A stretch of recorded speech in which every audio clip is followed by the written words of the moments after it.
আসসালামু আলাইকুম। চতুর্থ শ্রেণীর শিক্ষার্থী বন্ধুরা, তোমাদের সকলকে আমার চ্যানেলে স্বাগতম জানাচ্ছি। এখন আছি তোমাদের গণিত বইয়ের 174 পৃষ্ঠায়। এই পৃষ্ঠায় দেওয়া আছে নিজে করি। আজকে তোমাদের গণিত বইয়ের সর্বশেষ অধ্যায়, সর্বশেষ পৃষ্ঠা, এই নিজে করি, এই পৃষ্ঠার অঙ্কগুলো আমরা সমাধান করব।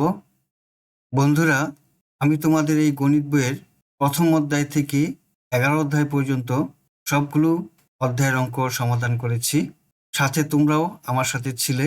তোমাদের সকলকে অনেক অনেক ধন্যবাদ। 1 নম্বর অঙ্ক, একটি কুইজ প্রতিযোগিতায় 20 জন শিক্ষার্থী নিম্নরূপ নম্বর পেল। ট্যালি চিহ্ন ব্যবহার করে এই উপাত্তগুলোকে সারণীতে সাজাই। আমরা একটি সারণী তৈরি করব। এই সারণী ব্যবহার করে সংখ্যাগুলোকে ট্যালির মাধ্যমে প্রকাশ করব। চলো তাহলে সমাধান করি। 1 নম্বরের এই গণিত প্রশ্নে 20 জন শিক্ষার্থীর নম্বর দেওয়া আছে 8, 1, 3, 7, এভাবে 20 জনের নাম্বার দেওয়া আছে। এখন এই ট্যালি চিহ্ন ব্যবহার করে উপাত্তগুলোকে সারণীতে সাজাই। সারণী তৈরি করার জন্য আমরা একটি টেবিল তৈরি করেছি। এই টেবিলে দেওয়া আছে প্রাপ্ত নম্বরের ঘর, ট্যালি ঘর এবং শিক্ষার্থীর সংখ্যা। প্রাপ্ত নম্বর হলো 1 থেকে 9 পর্যন্ত। 1 নম্বর পেয়েছে একজন, শিক্ষার্থীর সংখ্যা লিখলাম 1, ট্যালি চিহ্ন হবে 1।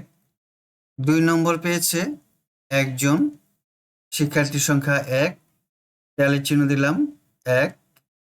3 নম্বর পেয়েছে 2 জন শিক্ষার্থী, ট্যালি চিহ্ন দিলাম 1, 2।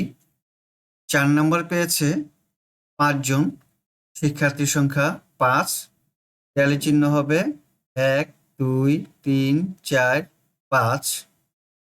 5 নম্বর পেয়েছে 2 জন শিক্ষার্থী, ট্যালি চিহ্ন হবে 1, 2। 6 নম্বর পেয়েছে 3 জন শিক্ষার্থী, লিখলাম 3, ট্যালি চিহ্ন হবে 1, 2, 3। 7 নম্বর পেয়েছে 3 জন শিক্ষার্থী, ট্যালি চিহ্ন হবে 1, 2, 3। 8 নম্বর পেয়েছে 2 জন শিক্ষার্থী, ট্যালি চিহ্ন হবে 1, 2। 9 নম্বর পেয়েছে একজন, শিক্ষার্থীর সংখ্যা 1, লিখলাম, ট্যালি চিহ্ন হবে 1। মোট শিক্ষার্থীর সংখ্যা হলো 20 জন। আমরা তাহলে ট্যালি চিহ্ন ব্যবহার করে উপাত্তগুলোকে একটি সারণীতে সাজালাম। আশা করি তোমরা বুঝতে পেরেছ। 2 নম্বর অঙ্ক, চতুর্থ শ্রেণীর শিক্ষার্থীরা কি ধরনের বই পড়তে পছন্দ করে তার একটি তালিকা দেওয়া হলো। উপাত্তগুলো স্তম্ভলেখ একে প্রকাশ করি। এখানে বইয়ের নাম দেওয়া আছে এবং কতজন শিক্ষার্থী কোন কোন বই পড়ে সেই শিক্ষার্থীর সংখ্যা দেওয়া আছে। পাশে একটি ছক দেওয়া আছে। এই তালিকা ব্যবহার করে এই ছকের উপর স্তম্ভলেখ অঙ্কন করব। এটি হলো ছক কাগজের শূন্যবিন্দু। 0 থেকে x পর্যন্ত এটি হলো আনুভূমিক রেখা, আর 0 থেকে y পর্যন্ত এটি হলো উলম্ব রেখা। আনুভূমিক রেখায় বইয়ের নাম লেখা হলো প্রতি 1 ঘর পরপর। প্রথমটি হলো রূপকথার বই, দ্বিতীয় বিন্দু হলো কমিক্স বই, তৃতীয় বিন্দু হলো ভ্রমণ কাহিনী, চতুর্থ বিন্দু হলো গোয়েন্দা কাহিনী এবং পঞ্চম বিন্দু হলো বৈজ্ঞানিক কল্পকাহিনী। বইগুলোর নিচে আমরা লিখব বইয়ের নাম। এটি 0 থেকে x অক্ষ বরাবর থাকবে। এখন 0 থেকে y বরাবর অর্থাৎ উলম্ব রেখা থাকবে শিক্ষার্থীর সংখ্যা। শিক্ষার্থীর সংখ্যা আমরা প্রতি 5 ঘর পরপর চিহ্ন দিব। 1, 2, 3, 4, 5। এটা হলো 5, 0 থেকে 5।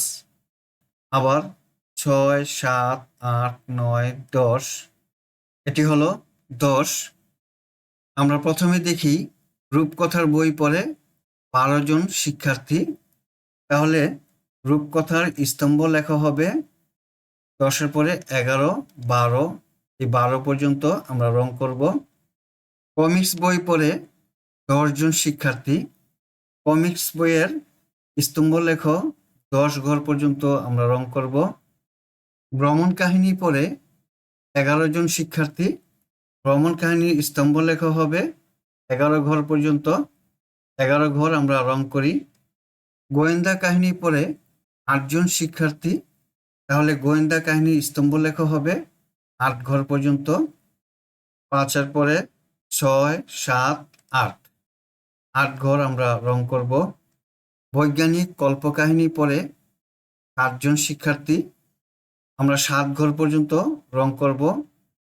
আমরা এই স্তম্ভ লেখা থেকে দেখতে পেলাম যে সবচেয়ে বেশি বই পড়ে রূপকথার বই 12 জন, এবং সবচেয়ে কম শিক্ষার্থী বই পড়ে বৈজ্ঞানিক কল্পকাহিনী, তা হলো 7 জন। এই স্তম্ভলেখটি কিভাবে অঙ্কন করলাম আশা করি তোমরা বুঝতে পেরেছ। এই স্তম্ভলেখার এখন একটি নাম দিব, তা হলো শিক্ষার্থীর পছন্দের বই। 3 নম্বর প্রশ্ন, একটি ওয়ানডে ক্রিকেট খেলায় একজন বোলার 6 ওভার বল করলেন। বিভিন্ন ওভারে দেওয়া রান সংখ্যা নিচের স্তম্ভ লেখে দেখানো হলো। স্তম্ভ লেখ দেখে নিচের প্রশ্নগুলোর উত্তর দিই। এখানে একটি স্তম্ভ লেখ দেখতে পাচ্ছি। স্তম্ভ লেখার নাম হলো ওভার প্রতি রান। এখানে ওভারের নাম দেওয়া আছে প্রথম ওভার থেকে 6ষ্ঠ ওভার পর্যন্ত। প্রতি ওভারে কত রান করে তা স্তম্ভ লেখার মাধ্যমে দেখানো হয়েছে। এই অঙ্কে 3টি প্রশ্ন দেওয়া আছে। 1 নম্বর প্রশ্ন হলো কোন ওভারে সবচেয়ে বেশি রান দিয়েছেন। স্তম্ভ লেখার মাধ্যমে আমরা দেখতে পাচ্ছি যে 4র্থ ওভারে সবচেয়ে বেশি রান দেওয়া হয়েছে, কারণ 4র্থ ওভারের স্তম্ভটি 15 ঘর পর্যন্ত রং করা হয়েছে, অর্থাৎ 15 রান দিয়েছেন। উত্তর 4র্থ ওভারে 15 রান। 2 নম্বর প্রশ্ন, কোন ওভারে সবচেয়ে কম রান দিয়েছেন। স্তম্ভ লেখাতে দেখতে পাচ্ছি 3য় ওভারে সবচেয়ে কম রান দেওয়া হয়েছে। 3য় ওভারের স্তম্ভটি 5 ঘর পর্যন্ত রং করা হয়েছে, অর্থাৎ 5 রান দিয়েছেন। উত্তর 3য় ওভার সবচেয়ে কম রান দিয়েছেন, আর রান সংখ্যা হলো 5 রান। 3 নম্বর প্রশ্ন, 6 ওভারে মোট কত রান দিয়েছেন। স্তম্ভ লেখতে দেখতে পাচ্ছি প্রথম ওভারে দিয়েছেন 7 রান, দ্বিতীয় ওভারে 11 রান, তৃতীয় ওভারে 5 রান, চতুর্থ ওভারে 15 রান, পঞ্চম ওভারে 10 রান, ষষ্ঠ ওভারে 13 রান। এখন রানগুলো যোগ করি। 6 ওভারে মোট রান দিয়েছেন 61 রান। বন্ধুরা, দেখতে দেখতে আমরা তোমাদের গণিত বইয়ের একেবারে শেষ পৃষ্ঠায় এসেছি, আর এখন দেখতে পাচ্ছি সমাপ্ত লেখা। আমি আশা করি 5ম শ্রেণীর গণিত ক্লাসে তোমাদের সাথে আমার দেখা হবে এবং তোমরা আমার চ্যানেলের সাথে সবসময় যুক্ত হয়ে থাকবে। সবশেষে তোমাদের ভবিষ্যৎ জীবন সাফল্যময় হোক এই কামনা করি। আজ বিদায় নিচ্ছি। আল্লাহ হাফেজ। আসসালামু আলাইকুম ওয়া রাহমাতুল্লাহ।